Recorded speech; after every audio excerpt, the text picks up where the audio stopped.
Pinangunahan ni na Department of Human Settlements and Urban Development Senior Undersecretary Henry Yap, kasama si Assistant Secretary Maylene Rivera, Department of Budget and Management Secretary Amena Pangandaman at Bataan Governor Jose Enrique Garcia III ang groundbreaking ceremony ng bagong public park sa Bataan Provincial Capital Compound na bahagi ng Green Green Program ng pamahalaan. Ang groundbreaking na ginanap ay bahagi ng Green Green Program na naglalayong maglatag ng mga pampublikong espasyo at open spaces para sa wellness at community interaction, kasabay ng pangangalaga at pagpapanatili ng luntiang kapaligiran.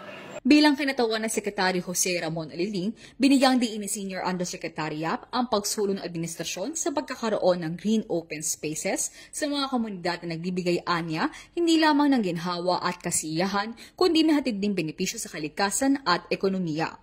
Ayon sa kanya, ang mga parke at open spaces ay magsisilbing green lungs ng mga komunidad at lugar kung saan ay malinis na hangin, ligtas na kapaligiran at maayos na pasyalan para sa bawat pamilya. Alinsunod sa direktiba ni Pangulong Ferdinand R. Marcos Jr., tinitiyak ng DSWD at ng DBM ang paglalaan ng pondo ng pamahalaan para sa mga proyekto gaya ng safe walking paths, bike lanes at mga pampublikong parke na nagsulong ng kalusugan, kaligtasan at pagiging produktibo ng mga mamamayan. Ang DSWD ay katuwang ng DBM sa pagpapatupad ng Green Green Program at sa pagsusulong na gawing mas livable at sustainable ang mga pamamayanan sa buong bansa. Ako si Christine Replan ng Department of Human Settlements and Urban Development para sa DSWD Express Balita.